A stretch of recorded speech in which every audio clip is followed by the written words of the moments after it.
사무엘 가족 이야기라는 제목으로 같이 말씀 나누고자 합니다.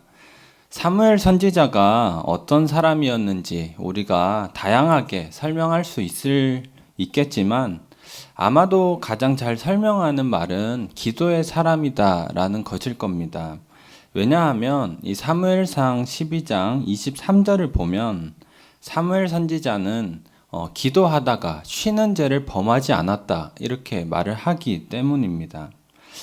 사실 기도하다가 우리가 잠깐 쉴 수도 있는 건데 그것을 죄라고 생각하면서 기도의 자리를 지켰던 사람, 그리고 그 기도의 힘으로 나라를 이끌었던 사람, 그 사람이 바로 사무엘 선지자입니다. 그런데 사무엘 선지자는 기도의 힘으로 나라는 잘 이끌었을지 모르겠지만 기도의 힘으로 자식을 잘 키우는 데는 실패했습니다. 그것도 적당히 실패한 것이 아니라 완전히 실패했다고 말할 수 있습니다. 사무엘상 8장 3절에 보면 이 사무엘의 아들들이 등장하는데 아들들이 뇌물을 받아서 부당한 판결을 내렸다 이렇게 기록을 합니다. 다시 말해서 믿음도 없고 기본적인 도덕성도 없고 그저 돈에 따라서 움직이는 자녀들로 기록을 하더라는 겁니다. 그래서 그 당시 주변 사람들은 사무엘의 아들들만큼은 지도자가 되어서는 안 된다 이렇게 말을 했습니다. 어떻게 이럴 수가 있을까? 쉬지 않고 기도를 했던 사람, 기도를 쉬는 것을 죄라고 생각하며 기도를 했던 사람인데 왜 자식은 잘 키우지 못했을까 하는 생각을 제가 많이 하게 됐습니다. 여기에 대해서 여러 가지 이유와 대답이 있을 수 있겠지만 제가 말씀 안에서 묵상한 것들을 함께 나누고자 합니다. 그리고 혹여나 좀 부족하다고 생각되시는 부분이 있다면 집에 가셔서 또 말씀을 읽으시면서 또 나름의 답을 찾아가시면 좋지 않을까 생각합니다. 사무엘의 가족 이야기 함께 나누도록 하겠습니다. 저희 첫 번째는 따뜻한 부모의 온기는 자녀의 살아갈 힘이 된다는 것입니다. 저희 읽었지만 사무엘상 7장 15절부터 17절을 다시 한번 같이 읽도록 하겠습니다. 시작. 사무엘이 사는 날 동안에 이스라엘을 다스렸으되 해마다 베델과 길갈과 미스바로 순회하여 그 모든 곳에서 이스라엘을 다스렸고 라마로 돌아왔으니 이는 거기에 자기 집이 있음이니라. 거기서도 이스라엘을 다스렸으며 또 거기에 여호와를 위하여 제단을 쌓았더라. 사무엘은 이스라엘을 다스리는 지도자로서의 삶을 살았기 때문에 해마다 베델과 길갈과 미스바로 순회하면서 이스라엘을 다스렸다고 합니다. 무너진 나라를 다시 일으킨다는 건 쉬운 일이 아니죠. 왜냐하면 좋은 의도를 가졌다고 해서 사람들이 다 잘 따라주는 것도 아니고 복잡한 상황에서 내려야 하는 결정들이 아무리 지혜롭다고 해도 언제나 모두를 만족시킬 수 있는 것은 아니기 때문입니다. 모두를 만족시킬 수 없다는 것은 반대에 부딪힌다는 것이고 심한 경우에는 대립각을 세워야 한다는 것입니다. 그 과정에서 모두가 차분히 의견을 주고받고 합리적으로만 대화를 했겠습니까? 차분히 의견을 다 듣고 그런 의미였군요. 제가 미처 다 몰랐습니다. 이렇게만 대화를 했겠습니까? 그렇지 않았을 것입니다. 사람은 감정의 동물이기 때문에 상처를 받으면 얘기 자체를 듣지 않기도 하고 감정이 상하면 말을 험하게 뱉기도 합니다. 그러다 보니 지도자로서 사는 것은 보람도 있었겠지만 이 수많은 결정과 반대 그리고 육체적인 피로와 감정적인 소모가 굉장히 심했을 것입니다. 그리고 사무엘은 지도자로서 행정적인 처리만 했던 것이 아니라 사람을 이끌고 블레셋과의 전쟁을 해야 했었습니다. 자신의 결정 하나로 사람들이 죽고 죽는 그 과정에 사무엘이 있었다라고 하는 것이죠. 이 모든 것을 평생 했다는 것을 생각해 보면 이 사무엘의 삶은 굉장히나 고단하고 외롭고 힘들었을 것입니다. 굉장한 스트레스와 피로 그리고 감정적인 소모가 있는 이 지도자로서의 일을 마치고 나면 오늘 본문 17절에 기록된 대로 사무엘은 자신의 집이 있었던 라마로 언제나 돌아왔다고 합니다. 사무엘의 삶에서 이 라마라고 하는 곳이 특별한 것은 단순히 사무엘의 집이 있었기 때문이 아니라 사무엘의 부모님 한나와 엘가나의 고향이었기 때문입니다. 사무엘상 1장 19절을 보면 여기에서 그들은 사무엘의 부모님입니다. 한나와 엘가나가 성전에 올라가서 기도를 마치고 집에 돌아왔는데 라마의 자기 집에 이르렀다라고 기록을 합니다. 우리가 알다시피 사무엘은 어머니 한나의 간절한 기도 끝에 태어난 아이였습니다. 너무나 간절했기 때문에 어머니 한나는 자녀를 주시기만 한다면 하나님께 드리겠다라고 서원했고 사무엘이 태어나고 이 젖을 떼자마자 약속대로 사무엘을 성전에서 자라게 합니다. 제가 성경 배경 주석을 찾아보니까 그 당시에 이제 평균적으로는 3년, 빠르면 2년, 늦으면 한 4년 정도 후에 젖을 뗐다고 합니다. 그래서 정확히는 알 수 없지만 이 평균적으로 보면 어머니 한나가 이 사무엘이 만 3살이 될 때까지 우리나라 나이로 5살이 될 때까지 함께 살다가 성전에 보낸 것입니다. 강아지를 3년 키워도 눈에 밟히는데 어린 자녀와 만 3년을 같이 살다가 떨어지면 얼마나 눈에 밟히겠습니까? 엄마라고 처음 불렀던 순간들도 생각날 거고 이 걷지도 못하던 아이가 처음으로 걷기 시작해서 엄마 품에 안기던 순간들도 기억이 날 거고 엄마가 좋다고 아빠가 좋다고 다리를 꼭 붙잡고 껌딱지처럼 붙어있는 모습 그런 것들도 생각날 것입니다. 언제 컸는지 뛰어다니기도 하고 말도 하고 그러다가 피곤해서 곤히 잠들어 있는 모습들 이 모든 것들이 이 어머니 한나가 사무엘을 성전에 보낼 때 생각이 났던 것일 겁니다. 어머니 한나는 이 꿈에도 그리운 사무엘 내 눈에 넣어도 아프지 않은 이 사무엘을 그래서 기억하면서 매년 옷을 만들어 주게 됩니다.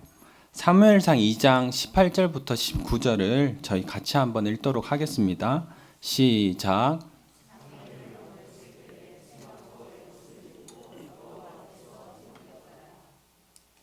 그의 어머니가 매년 드리는 제사를 그의 남편과 함께 올라갈 때마다 작은 겉옷을 지어다가 그에게 주었더니 어머니 한나는 매년 제사를 드리러 남편과 함께 올라갈 때마다 작은 겉옷을 만들어서 사무엘에게 가져다 주었습니다. 그 옷을 만들 때 어떤 마음이었을까요? 우리 사무엘이 얼마나 컸을까? 어떻게 지냈을까?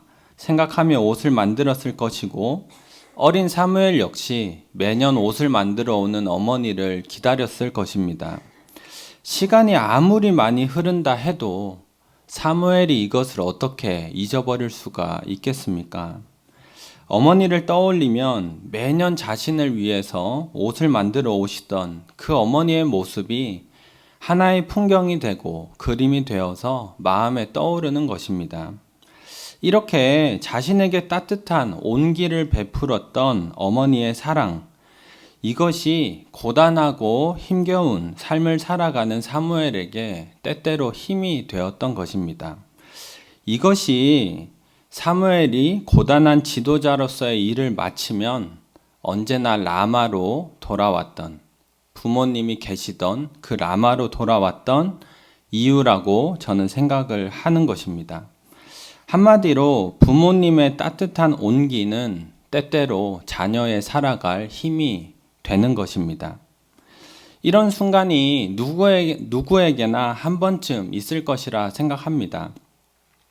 제가 2019년에 유퀴즈라는 방송에서 나온 한 아주머니, 이 이정숙이라는 아주머니를 방송에서 보게 됐습니다. 그 당시 69세였으니까 지금은 73세가 되셨을 텐데, 이 아주머니가 시골로 시집을 가서 농사일을 하면서 여러 가지로 고생을 했습니다. 그 모습이 안쓰러워서 어머니가 시골로 같이 이사를 왔다는 거죠. 그래서 75세, 80세가 되셨는데도 이 20리길 8km를 매일 걸어 다니면서 이 딸의 고단한 농사일을 도우셨다고 합니다. 그래서 이 아주머니가 너무 미안해서 엄마, 이거는 내 일이니까 힘들게 오지 마세요. 나이도 있고 몸도 안 좋은데 오지 마세요.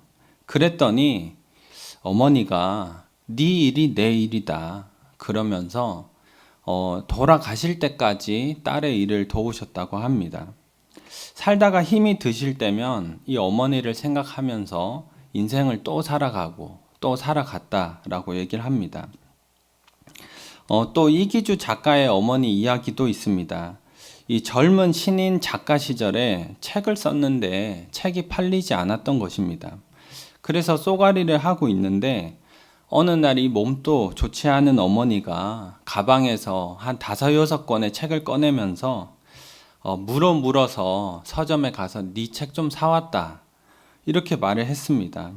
근데 그 순간에 미안하기도 하고 또 이 책이 팔리지 않는 자신의 상황이 답답하기도 하고 좌절스럽기도 하고 여러 가지 감정이 뒤엉켜서 화가 나가지고 이 어머니에게 몇 권 사봤자 이 도움이 안 되니까 이러지 마세요 그랬다는 겁니다. 그때 어머니가 땀인지 눈물인지 손수건으로 얼굴을 닦으시면서 알지만 내가 해줄 수 있는 게 이것밖에 없지 않냐 라고 대답을 했다고 합니다. 냉철하게 생각해보면 사실 책 몇 권 샀다고 무슨 도움이 되겠습니까마는 그럼에도 작은 힘이라도 보태고자 하는 그 마음, 불편한 몸을 이끌고 몇 권이라도 사는 그 마음이 자녀를 다시금 살아가게 하는 것입니다. 이 두 분뿐이겠습니까?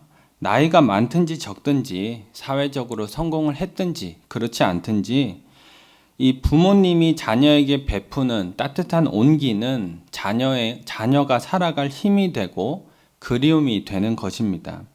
사무엘이 그러했고 저와 여러분이 그러할 것이라 생각합니다. 이런 것을 생각해 보면 부모님이 자녀에게 줄 수 있는 가장 가치 있는 것이 무엇인가? 돈이 아니라 사랑이라는 생각을 하게 됩니다. 따뜻한 온기라는 생각을 하게 되는 것입니다. 바라기는 우리의 가정에 사랑과 따뜻한 온기가 있는 가정이어서 서로가 서로를 채워주고 서로가 서로에게 힘이 되어주는 그런 가정이 되기를 바랍니다. 두 번째는 사랑은 결국 시간을 선물하는 일이다라는 것입니다. 이스라엘의 지도자로 살았던 사무엘은 해마다 베델과 길괄, 미스바로 순회하면서 이스라엘을 다스렸습니다. 저희가 읽었던 본문에 나오죠. 오늘날의 말로 표현하면 여기저기로 출장을 다니면서 굉장히 바쁜 삶을 살았다는 것입니다. 바쁘게 살았던 이유는 분명합니다. 무너졌던 나라를 다시 일으켜야 한다는 사명감. 그것이 바쁘게 살았던 이유이죠.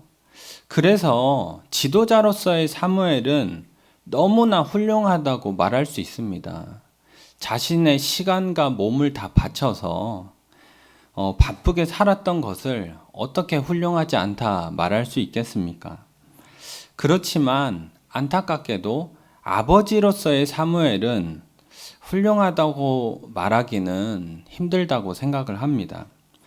왜냐하면 너무 바쁘게 살았던 탓에 자녀와 함께 시간을 많이 보내지 못했을 것이기 때문입니다. 사랑이 무엇입니까? 기꺼이 시간을 선물하는 것입니다.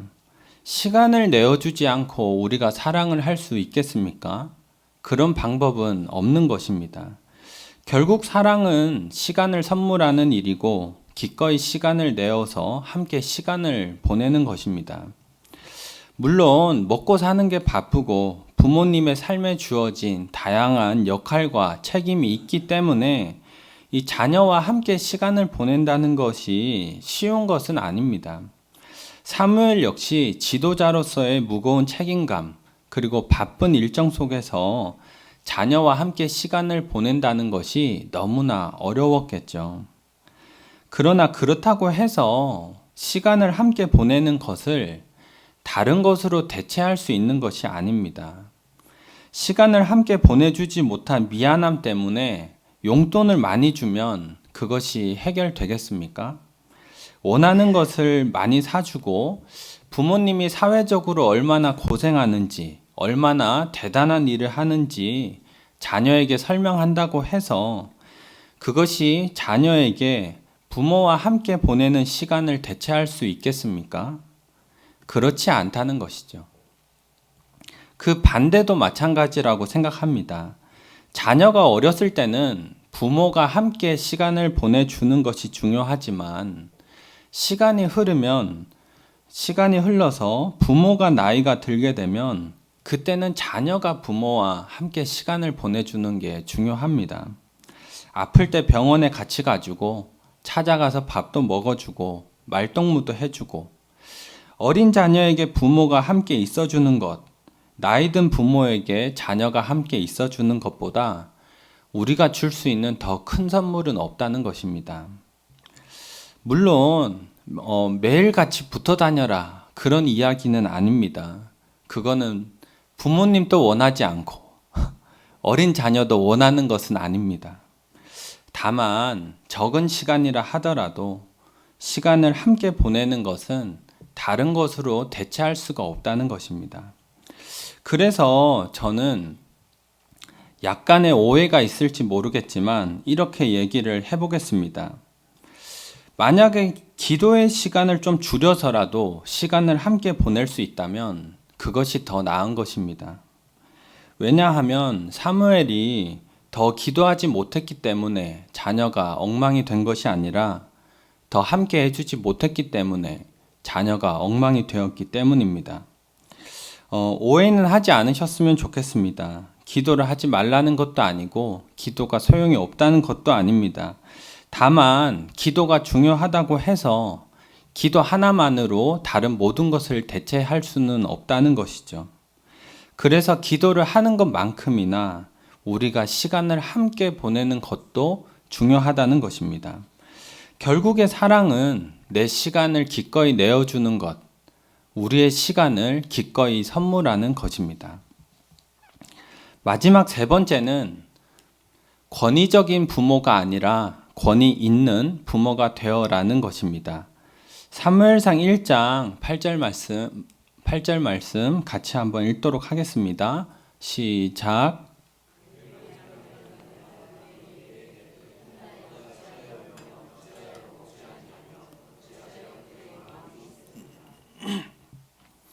사무엘의 아버지 엘가나는 다정한 남편이었습니다. 아내 한나가 아이를 낳지 못하는 슬픔에 밥도 먹지 않고 울고 있을 때 그런 아내가 안타깝고 마음이 아파서 어찌하여 울면서 먹지 않느냐라는 이 걱정 어린 말을 건넵니다.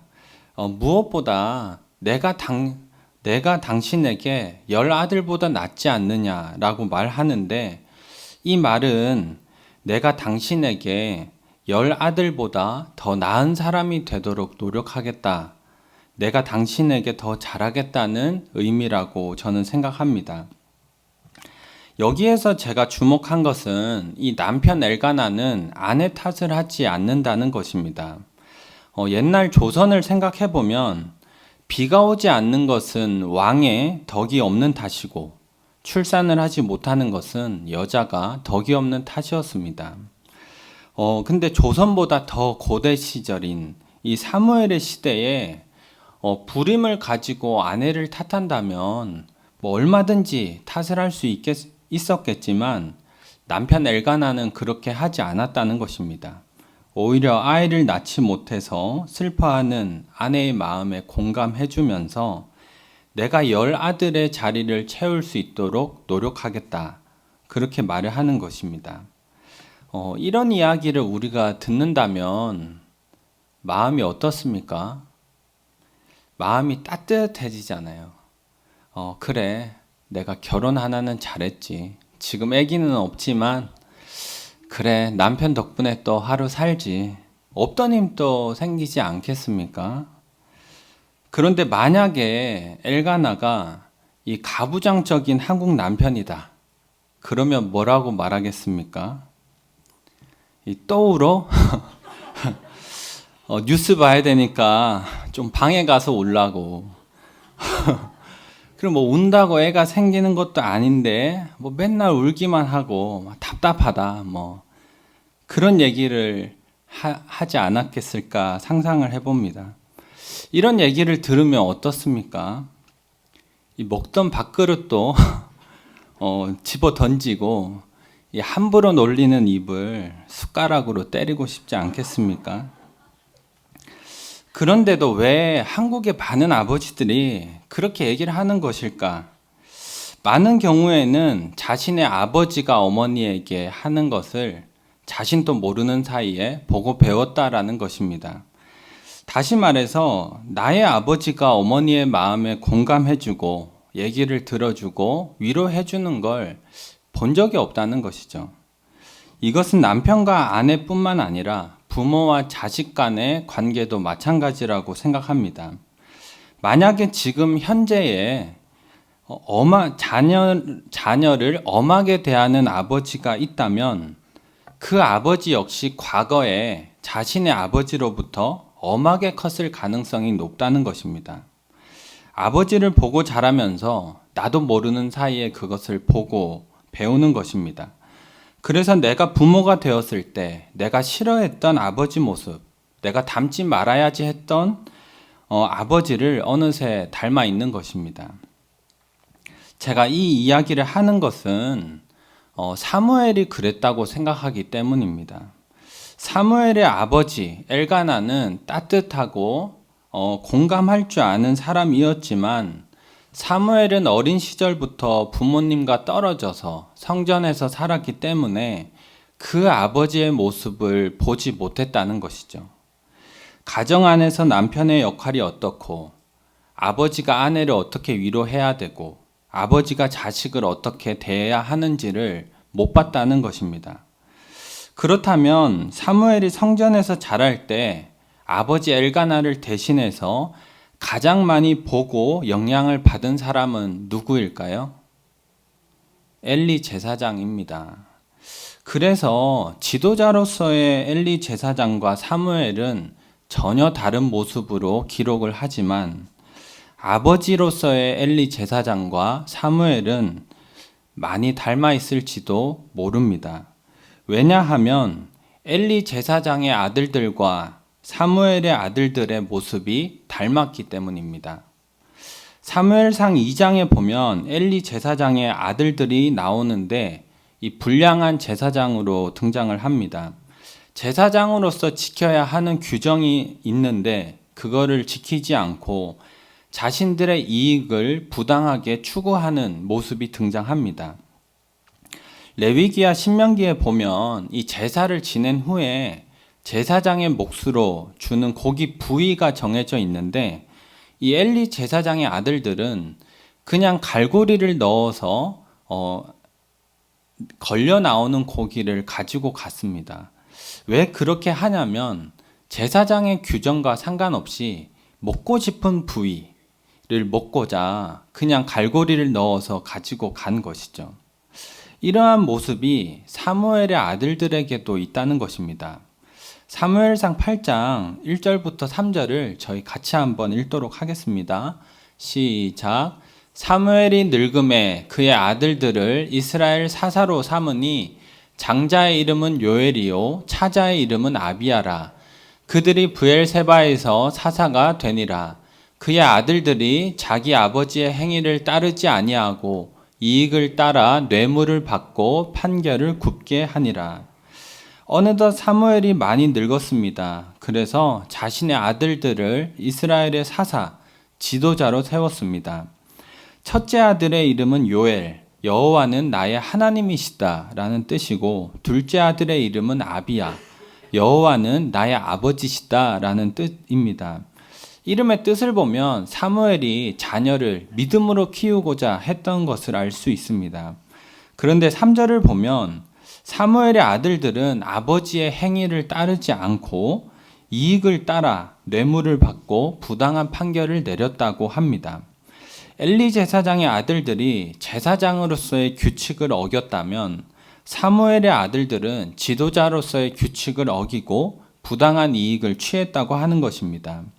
이렇게 자식들이 닮아 있는 것을 보면 지도자로서 엘리 제사장과 사무엘은 다를지 모르겠지만 아버지로서의 엘리 제사장과 사무엘은 닮았을지도 모르겠다라는 생각을 하게 되는 것입니다.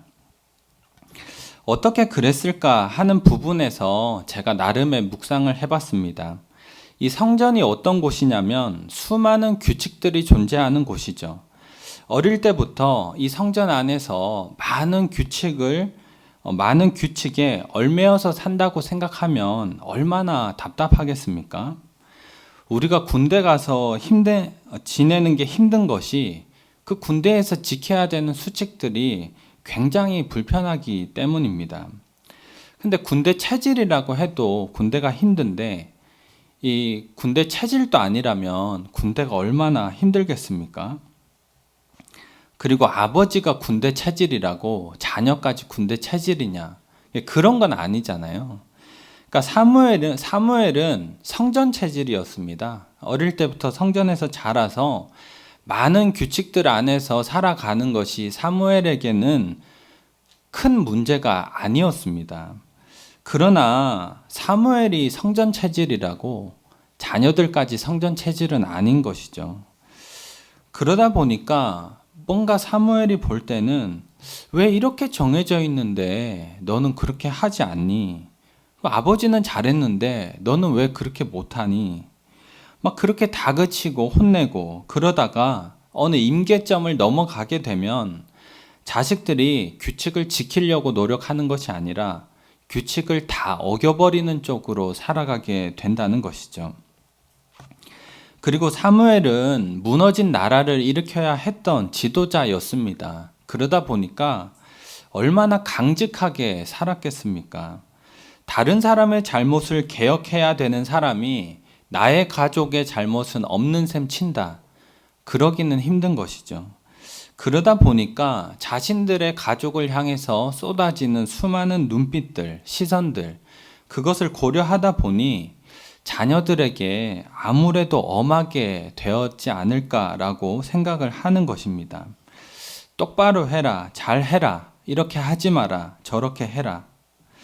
잘할 때 봤던 사람이 엘리 제사장이니까 자신도 모르게 사무엘은 아버지로서는 엘리 제사장처럼 자녀들을 대했다고 하는 것입니다. 그래서 결국에 사무엘 자녀들이 엘리 제사장의 자녀들처럼 되어버리고 그렇게 되었다고 하면 아버지로서의 사무엘은 권위적인 부모가 될 수 있었는지는 몰라도 권위 있는 부모가 될 수는 없었던 것입니다. 권위적인 부모는 자녀에게 권위를 내세우면서 일방적으로 따라오라고 말하는 부모입니다. 반대로 권위가 있는 부모는 권위를 내세우지 않아도 자녀가 인정하고 따르는 부모입니다. 아무리 좋은 것이라 해도 자녀를 대할 때 명령하고 지시하고 다그치고 주의를 준다면 권위적인 부모만 될 뿐입니다. 반대로 좀 부족하다 해도 우리가 기다려주고 고민에 공감해주고 위로해준다면 권위 있는 부모가 될 수 있을 것입니다.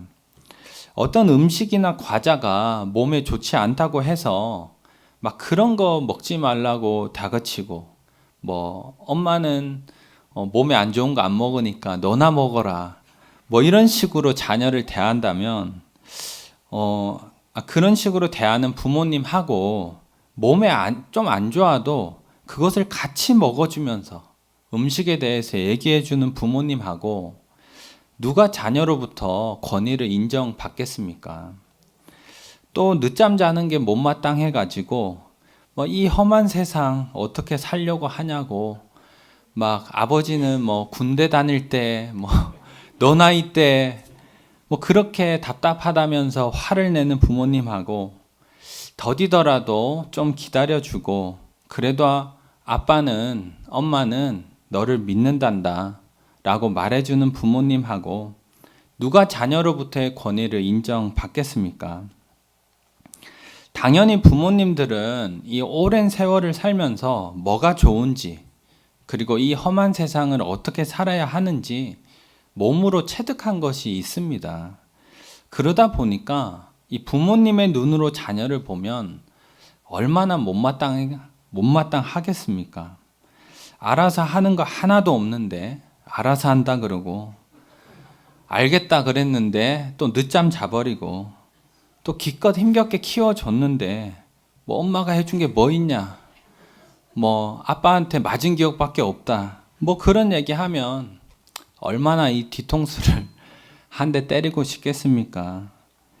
어떤 부모님들은 너무 답답해가지고 이 자녀를 막 회사 직원처럼 대하는 분들도 있습니다. 시간표 잘 지켰는지 체크하고 월말 평가하고 이 정신 못 차린다 싶으면 정신교육 해버립니다. 용돈 깎아버리고. 근데 그렇게 하면 부모는 부모대로 답답하고 자녀는 자녀대로 또 힘들고 감정은 감정대로 상하고 그런 악순환이 반복이 되는 것이 우리가 이미 경험한 것들 아닙니까? 권위를 내세우고 명령하고 다그치면서 인생을 함께 걸어갈 수는 없는 것입니다. 반대로 이것이 답답해서 완전히 무관심으로 대하는 부모들도 있습니다. 우리가 자녀의 일에 그냥 나는 모르겠다라는 식으로 또 인정받기를 기대하는 것도 기대할 수도 없는 것이죠. 참 어려운 일이긴 하지만 그럼에도 우리가 자녀를 좀 인내해주고 기다려주고 믿어주고 하는 것은 필요한 것입니다. 결국에 권위 있는 부모가 되는 것은 너는 이렇게 해야 돼 라고 권위를 내세우는 것도 아니고 너가 뭐 어떻게 하든지 나는 관심 없다. 네 인생이다 라고 신경을 끄는 것도 아니라 우리가 조금씩 함께 걸어가 주면서 더디 오더라도 그 아이의 속도를, 자녀의 속도를 존중해 주는 것. 그것이 자녀로부터 권위 있는 부모로 인정받는 모습일 것이라고 생각합니다. 어려운 것이지만 포기하지 않으시길 바라고 우리를 오래 참아주셨던 하나님께서 우리에게도 그 인내를 주셔서 우리가 자녀와 부모 사이에 그리고 그뿐만 아니라 또 남편과 아내 사이에 그 모든 우리의 가정 안에 있는 관계 안에서 인내와 힘과 지혜를 주셔서 우리의 관계가 회복되고 가정이 서로가 서로를 더 이해하고 존중할 수 있는 그런 가정이 되는 저희 모두가 되기를 바랍니다.